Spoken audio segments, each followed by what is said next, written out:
2 комсомолки, 8 комсомольцев, все спортсмены. В январе 1959 года 10 туристов из Уральского политеха отправляются в поход высшей категории сложности. Руководит экспедицией пятикурсник Игорь Дятлов. Игорь Дятлов имел 10 походов. Большинство его участников имели по 6 походов. То есть это были опытные туристы. На перекладных они добираются в предгорье Урала. За 2 недели им предстояло пройти около 300 километров в 30-градусный мороз. По безлюдной тайге и горам. Весело. Вот так вот мы ехали. Этого человека зовут Юрий Юдин. В самом начале лыжного похода он простудился и отправился домой. Это спасло ему жизнь. Никто из его товарищей не вернулся назад, а слова «Перевал Дятлова» стали синонимом всего страшного, загадочного и необъяснимого. Сначала группа Дятлова просто пропала, не вышла к конечной точке похода. Студентов искали добровольцы и военные. Вооруженные длинными железными палками, спасатели шли по следу туристов. В 2 ряда в шахматном порядке пробивали снег до дна. А через неделю на безымянном перевале спасатели наткнулись на первые следы пропавших лыжников. С правой стороны по направлению движения я и заметил этот угол палатки, торчащий из снега. Эта фотография облетела весь мир и стала символом трагедии группы Дятлова. Палатка оказалась совершенно пустой. Более того, ее явно разрезали изнутри. А в 1,5 километрах ниже по склону нашли тех, кто так спешно из нее выбирался. Из снега торчала рука в голубом свитере. Все 9 туристов были мертвы. И сразу стало понятно, они погибли страшной и странной смертью. Полураздетые, замерзшие, с ожогами. На руках, у некоторых даже на ногах были ожоги. Кто-то просто замерз, другие были чудовищно травмированы. Переломанные ребра, отсутствующий язык, выдавленные яблоки костные. Но кто мог так страшно искалечить ребят? И почему не покинули палатку босиком и без верхней одежды? Это должна быть чрезвычайная ситуация. Следствие так и не смогло выяснить, почему погибла группа Дятлова. Официальный вердикт – студентов погубила неведомая сила, преодолеть которую они были не в состоянии. И уже полвека весь мир гадает, что это за таинственная сила. Стало ясно, что туристы из группы Дятлова разрезали палатку сами. Той ночью что-то испугало их до такой степени, что вместо того, чтобы воспользоваться выходом, они распороли палатку изнутри перочинными ножами и кто в чем был, опрометью бросились вниз по склону. Выглядело так, как будто туристы внезапно сошли с ума. Ночью выбежали на 30-градусный мороз полураздетыми и бросились в лес, навстречу верной смерти. Тела 2 туристов, Юрия Дорошенко и Георгия Кривонищенко, были найдены в 1,5 километрах от палатки, рядом с кедром у потухшего, ушедшего в снег маленького костра. Обожженные руки, ноги, волосы. Но больше всего поисковиков поразило не это. Они были раздеты, фактически в нижнем белье. В тот же день внимание поисковиков привлекло пятно. Из снега торчала рука в голубом свитере. В 300 метрах от кедра лежало тело Игоря Дятлова. Дятлов умер, лежа на спине, обняв рукой ствол березы. В 180 метрах от него нашли Рустема Слободина, а еще в 150 метрах Зину Колмогорову. Игорь, Зина и Рустем лежали на одной прямой. Было очевидно, что они умерли, пытаясь ползти к палатке. Тела последних 4 участников экспедиции Дятлова нашли в мае, когда начало таять. Людмила Дубенина, Александр Золотарев, Николай Тибо-Бриньоль и Александр Колеватов лежали под 4-метровой толщей снега. Я помню, Дубинину вскрывали, здесь гроб разрешили вскрыть, отец в обморок упал. Тела Людмилы Дубининой и Николая Тибо-Бриньоля были найдены в ручье в 75 метрах от кедра, под которым погибли Дорошенко и Кривонищенко. Рядом с ними был обнаружен самодельный настил из лапника, а рядом с настилом лежали тела Александра Золотарева и Александра Колеватова. Судмедэксперт Борис Возрожденный говорит следующее. Я не полагаю, что такие повреждения Тибо мог получить при падении с высоты своего роста. Обширный, вдавленный, многооскольчатый и очень глубокий перелом может быть результатом отбрасывания автомобилем, движущимся с большой скоростью. Эксперт Ганс вскрикнул буквально нечеловеческим голосом. Ну, я подошел, действительно, он вскрыл здесь кожу, там череп сплюснутый. Второй труп тоже сплюснутый. Естественно, стал вопрос, а как это так?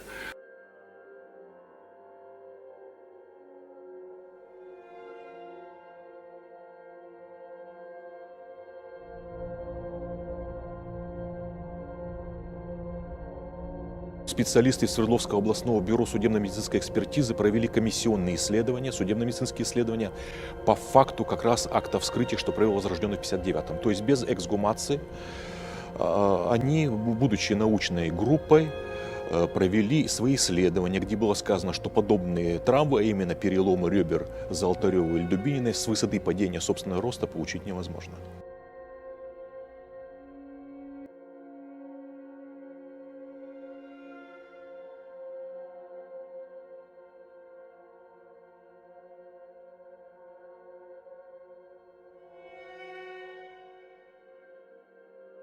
Сегодня картина их смерти более или менее ясна. Под кедром, где нашли их тела, Юрий Дорошенко и Георгий Кривонищенко пытались согреться. Костер, который они развели, горел часа полтора. Такой вывод сделали поисковики, увидев, что 8-метровые сучья кедра перегорели пополам. Их руки, ноги и даже волосы были обожжены, потому что они в буквальном смысле прижимались к костру. Следы крови и кожи остались на коре кедра. Согреться как следует они не смогли. Их подгоняли отчаяние и страх смерти. Ветки у кедра были обломаны на высоте до 5 метров.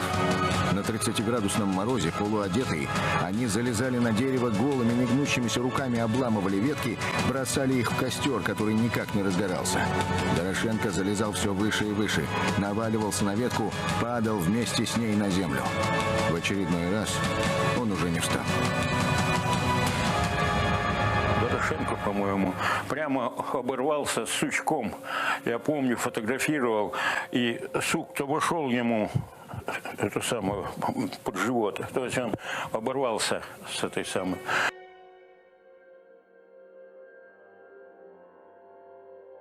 Они на кедр лазили. У них ободрано все там, значит.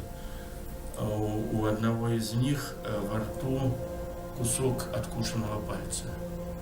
Он остался во рту. Он откусил себе палец, этот палец остался во рту. То есть он погиб, ну ясно, что он откусил палец от невыносимой боли. Иначе зачем палец откусывать? И он тут же погиб. То есть вследствие этой боли он погиб, потому что этот кусок пальца остался у него во рту.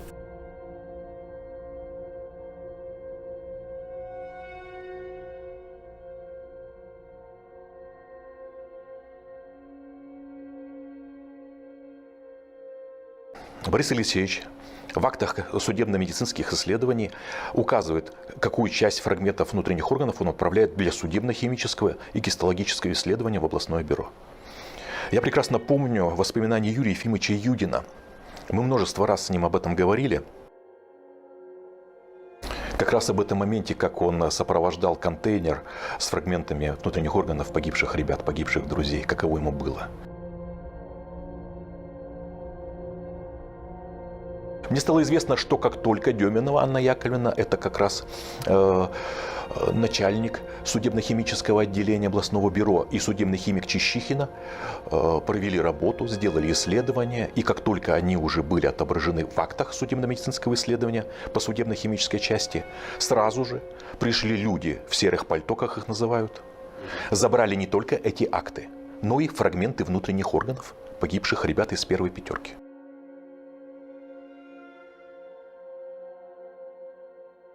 Меня насторожило что? Значит, работники КГБ охраняли морг. Не помню, заходили ли кто-то в морг или нет, но Иванов-то заходил. Но все боялись, это тоже насторожило. Потом стояли 2 бочки со спиртом. После каждой экзекуции, так сказать, мы голые опускались в бочки со спиртом. Наводило нам, и что ж такое? Никто ничего не говорит.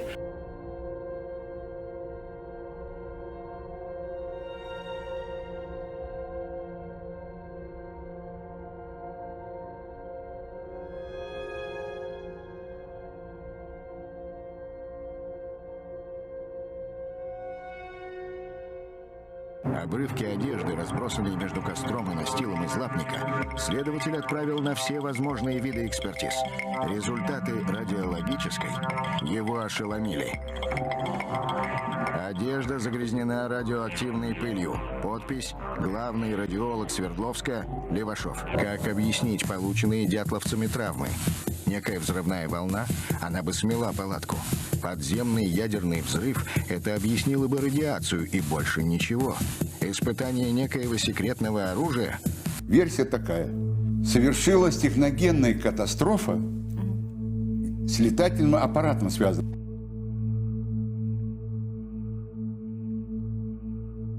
Возможно, в тот момент на Урале проводились испытания секретного оружия. Возможно, был запуск какой-то ракеты не по штатному она вела себя.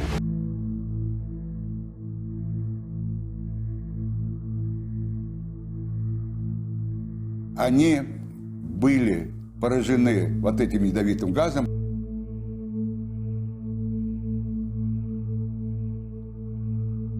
И они медленно умирали, наша версия.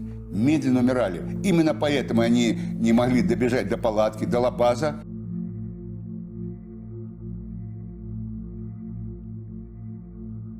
С ракетной версией категорически не согласны судебные медики. Нету следодействия там ни ракетного топлива, да, нету повреждений не характерные вообще ни для чего. Ну вот, понимаете, был бы взрыв, были бы повреждения характерные для взрыва. Нету их.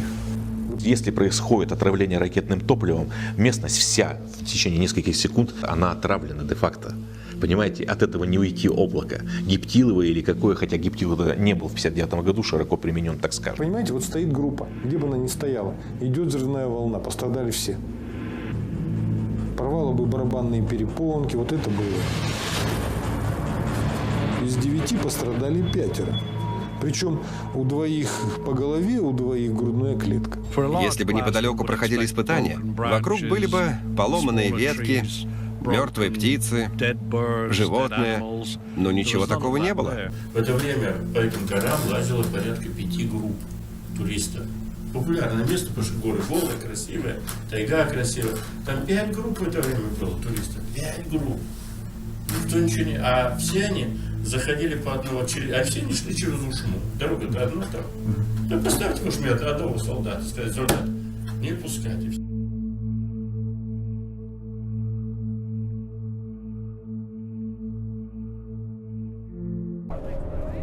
Многие свидетели говорят о том, что видели светящийся шар непосредственно 1 на 2 февраля ночью над перевалом.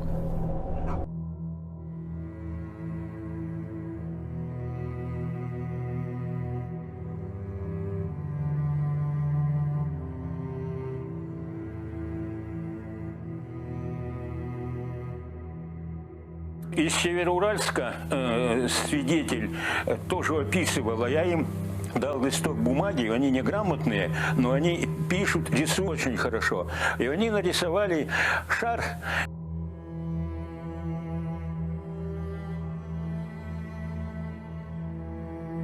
И вот помню, Самбиндаловы, Анямовы, Куриков и ряд еще других дали показания, что они видели, значит, вот эти шары.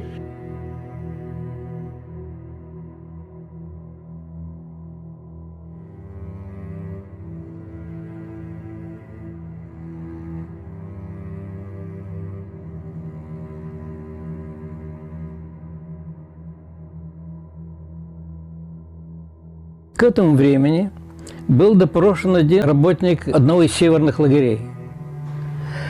Он рассказал, что когда они шли с женой с кинофильма, то они увидели странные вспышки.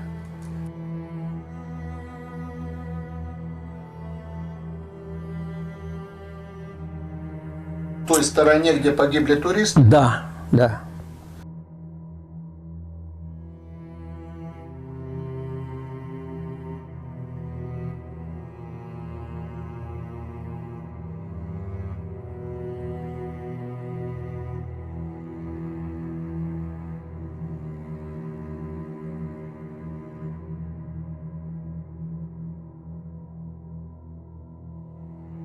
одно из таких сообщений было, что группа Дятлова была группой сопровождения.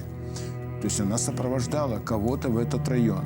Но мало ли какие там у них задания. Я тоже был руководителем постоянно вот в эти 60-е годы, руководил группами туристов в УПИ. И мы всегда брали с собой задание какое-то. Или с гидрометцентра, или с геологоуправления. Что-то поискать. Там вот то же самое и Дятлов делал. Вот у него была задача, как вот выясняется вот через этих ветеранов спецслужб, что у них было задание наблюдать за шарами.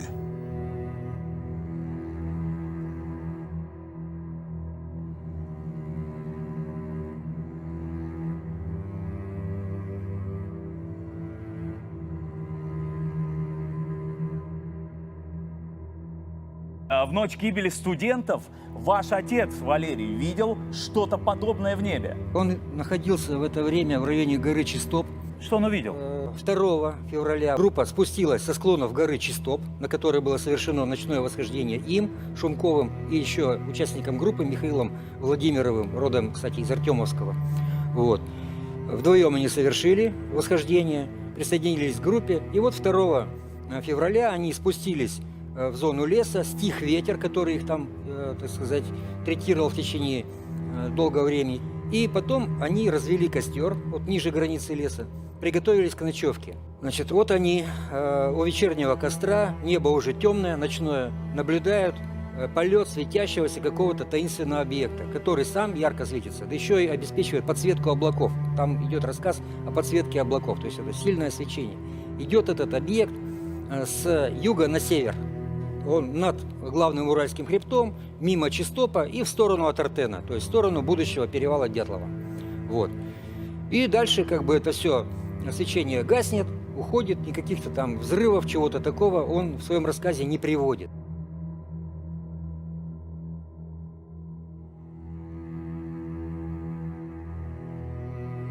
Пока вот жил 18 лет нам на Урале, на Вижае, 2 раза видел огненные шары, сам лично, когда был еще маленький. Причем не я один, нас там было, играли. Вот когда еще отец был начальником пожарной охраны, мы там бегали. Летел огненный шар, типа как вот солнце, только он медленно, как шар, вот плывет, надвигается вот на Уральские горы. Там с Вижая хорошо видно гору Чистоп.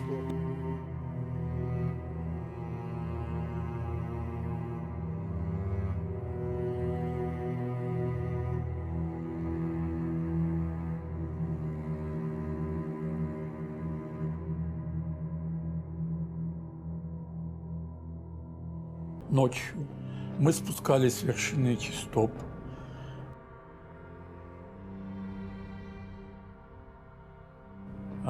Ночь была темная, безлунная.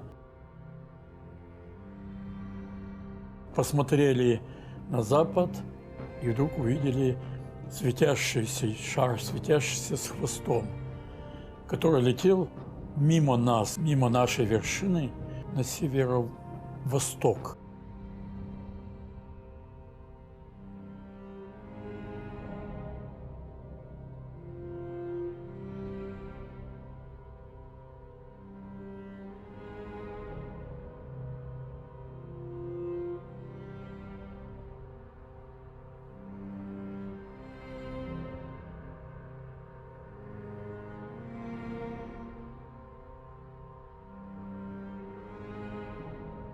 Я провела 3 недели в архиве Министерства Минобороны, и среди числа прочих материалов, которые мне удалось найти, я нашла материалы об участии как раз в военных поисках туристов.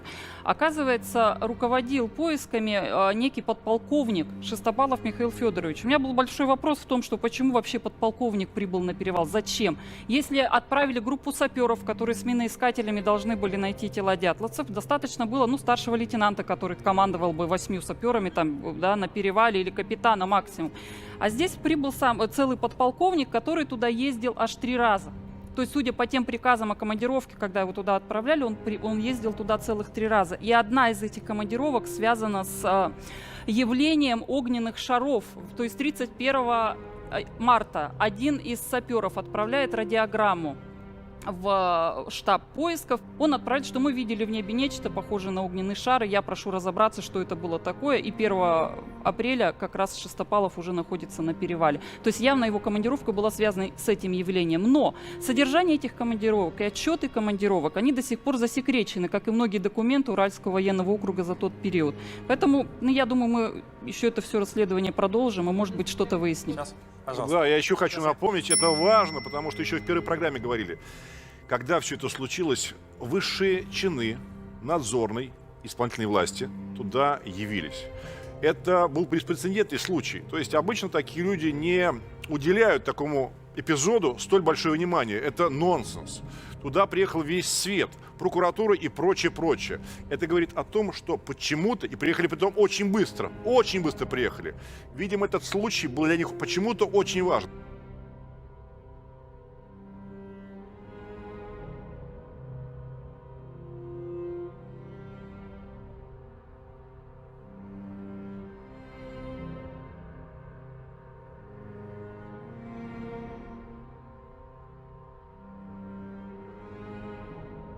Что же случилось в ту ночь на перевале? Судя по материалам уголовного дела и свидетельствам очевидцев, там происходило нечто странное. В материалах уголовного дела по факту гибели туристов из группы Игоря Дятлова на 228-м листе зачем-то приведена докладная записка начальнику Ивдельского отделения милиции Константина Безяева от техника-метеоролога Токаревой.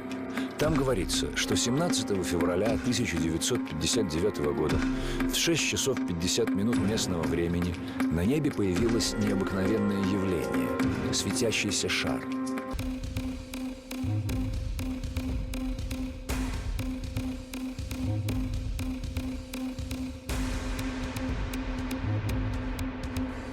На 290-м листе уголовного дела есть протокол допроса свидетеля Карелина Владислава Георгиевича, который наблюдал то же самое. Далее, уже на 344-м листе приведена копия вырезки из газеты «Тагильский рабочий». Там говорится, что в 6 часов 55 минут на юго-востоке, на высоте 20 градусов от горизонта, появился гигантский светящийся шар. 3 документа в подтверждение одного и того же факта. Почему это попало в уголовное дело? Есть документы. Впрочем, эти огненные шары видели над перевалом и раньше, и годы спустя.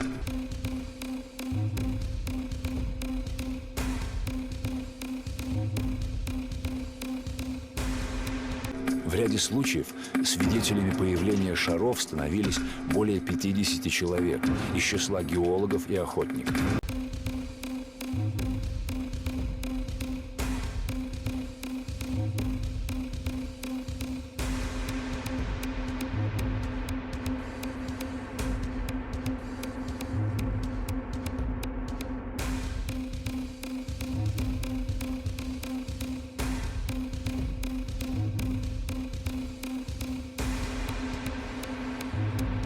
Странный светящийся шар, двигающийся в небе 17 февраля в 18:55 местного времени, фиксирует газета «Тагильский рабочий».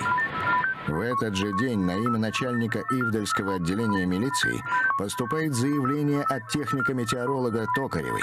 Она описывает звезду с хвостом, появившуюся в небе в 18:50, из которой образовался шар.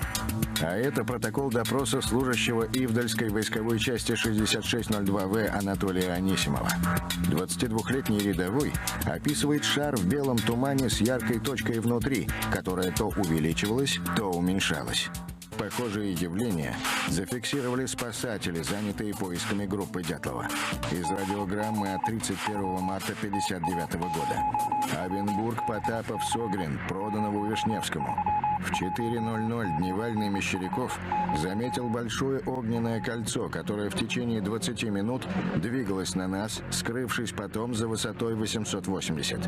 Перед тем, как скрыться за горизонтом, из центра кольца появилась звезда, которая постепенно увеличивалась до размеров Луны, стала падать вниз, отделяясь от кольца. Необычное явление наблюдал весь личный состав, поднятый по тревоге. Просим объяснить это явление и его безопасность, так как в наших условиях это производит тревожное впечатление. То есть вы видели собственными глазами эти яркие шары, которые многие считают причиной гибели? 30 или 31 марта, когда мы были на поисках. Что это было? Тогда мы не знали, что это было. И это на нас произвело сильное впечатление, потому что только что погиб Дятлов, и вдруг над нами вот этот шар летит, так? Поэтому мы в панике послали тогда телеграмму. Радиограмму. Да, радиограмму, которую я тоже подписал как руководитель студенческой группы поисковиков, что просим сообщить, что это такое, и небезопасно ли наше дальнейшее пребывание там.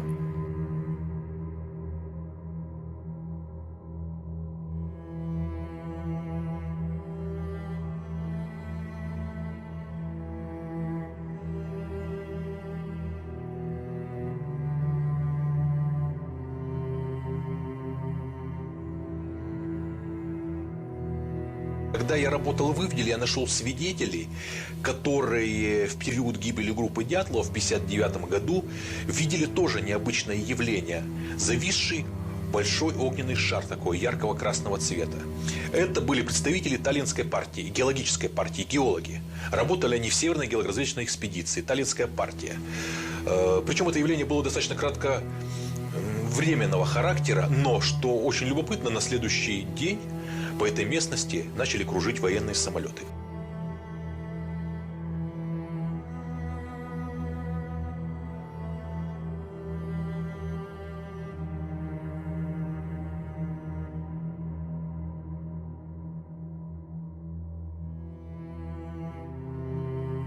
Очень большой вопрос вызывает примерно во второй половине апреля следователь, прокурор-криминалист Лев Иванов вдруг начинает опрашивать очень много людей на предмет неких непонятных оранжевых шаров, которые кто-то вот видел где-то там в небе.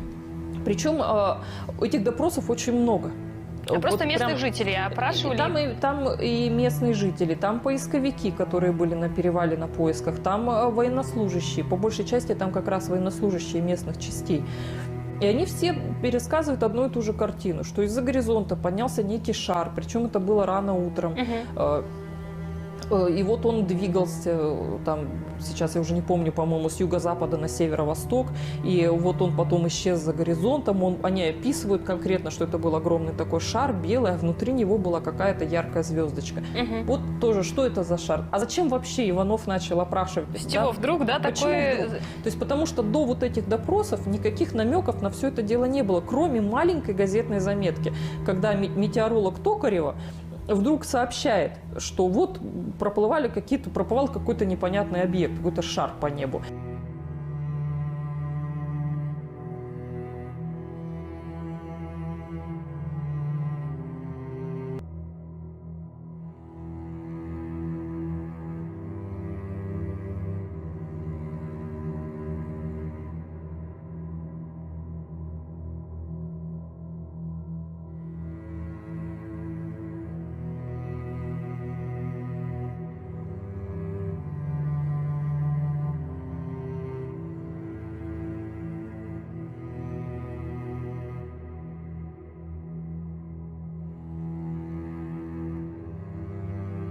Вот эту статью «Тайна огненных шаров» написал в 90-м году в одной из кустанайских газет. Его семья говорит, Лев Никитич, скорее всего, хотел закамуфлировать свое видение. Он своим именем дорожил. И я не думаю, чтобы он, что называется, уже прожив такой отрезок, прожив такой профессиональный, пройдя отрезок, захотел возвести к интерес через что-то такое, как НЛО, во что не верил, это невозможно. Он просто, даже это была не аллегория, ведь он и говорил такие моменты, которые я считаю, это открытие, это вообще откровение.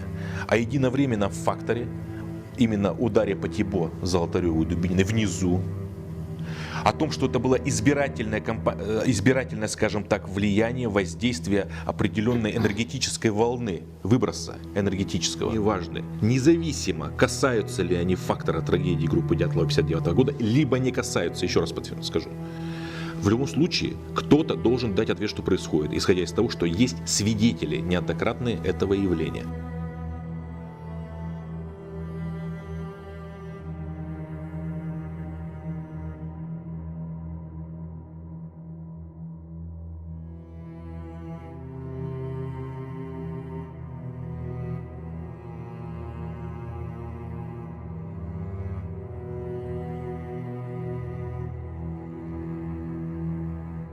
Мне кажется, что произошло нечто выходящее за естественные какие-то рамки. Вот. Ну что, я не знаю, какие-то... Мы же очень мало знаем о нашем мире. Вот. На самом-то деле. Это сейчас это кажется только. Вот. Может быть, какие-то... Я допускаю инопланетян, я допускаю каких-то неведомых чудовищ. Все что угодно может быть. Может, там в районе Урала какая-нибудь дырка торчит, которая ведет вообще во внеземную цивилизацию или в цивилизацию, которая скрыта в глубине Земли. Я думаю, что есть какие-то нематериальные явления в природе, которые неопознаны и которыми, собственно говоря, никто не занимается.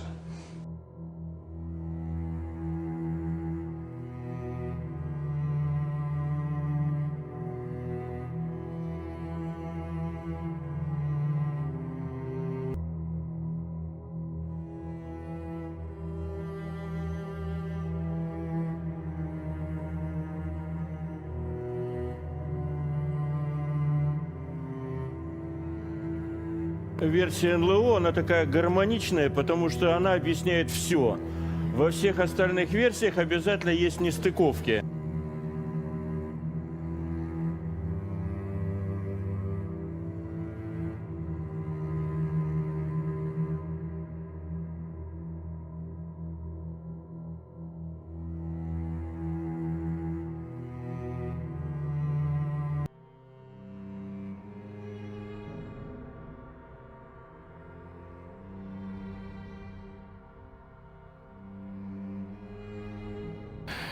Причину гибели группы Дятлова надо искать в самой Генеральной прокуратуре.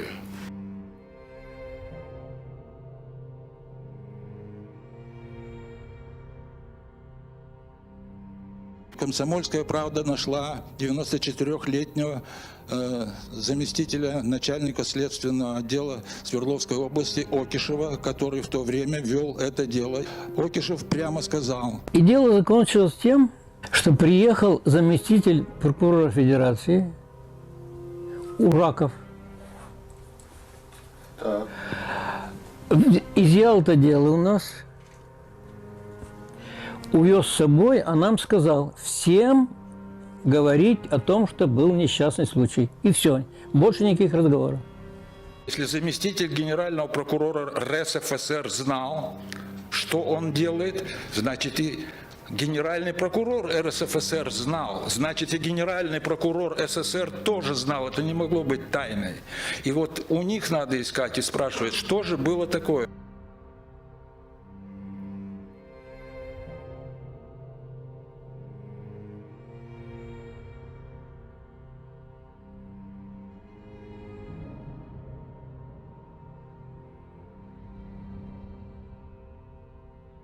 А вот теперь мы обратим внимание на следующий факт. Мы возьмем апрельский протокол допроса Василия Ивановича Темпалова, прокурора города Ивделя. Он его провели. Но исходя из статьи 122 УПК, действующего на тот момент от 1923 года, после того, как он дал свидетельские показания, он должен был самоотстраниться от этого следственного процесса. Но в мае, как ни в чем не бывало, Василий Иванович Темпалов вылетает Халат-Сяхыл, и там находят последние трупы. В долине Лозьвы находят последнюю четверку. Он не должен был это делать, только вопрос, а может быть он это делал в рамках другого уголовного дела?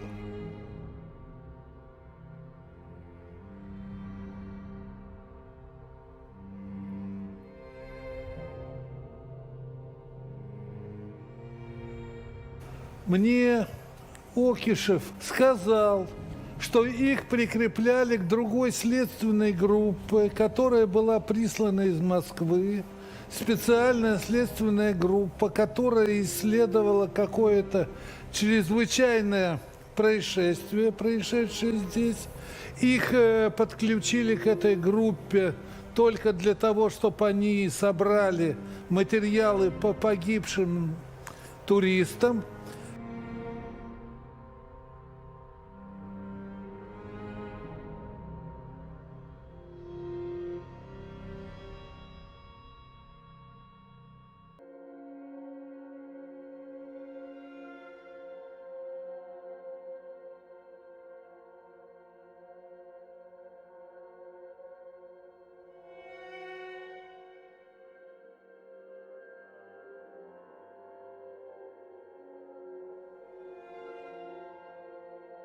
в особой папке, в самом секретном архиве Советского Союза. Особая папка – это не папка, это несколько комнат.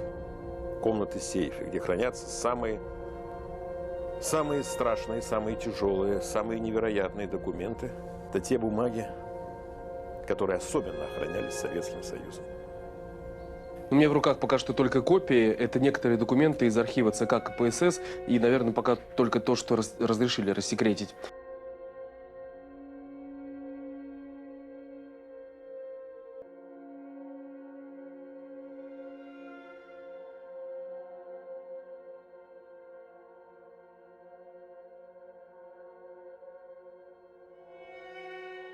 Я как раз считаю, что мы неправильно оцениваем все происходящее, что это была некая секретность.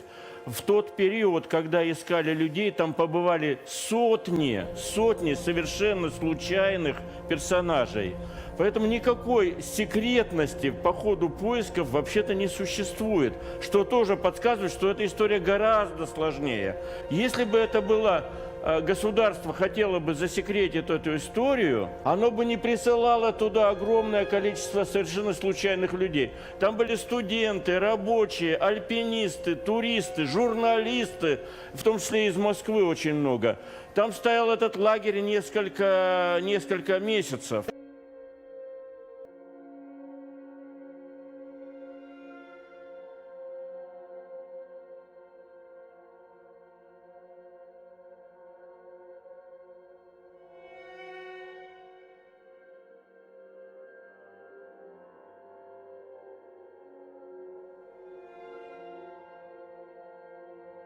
Теперь у нас появляется шанс, когда не прокуратура, а Следственный комитет, это другая организация, будет расследовать. И тогда мы найдем эту истину, поверьте мне.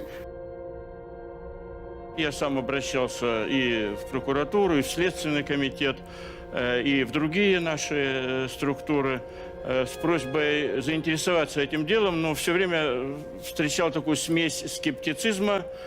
Надо ли этим заниматься, все ясно. Второе, некоторую осторожность, а вдруг мы что-нибудь не то найдем. Это тоже существовало, что не стоит ворошить.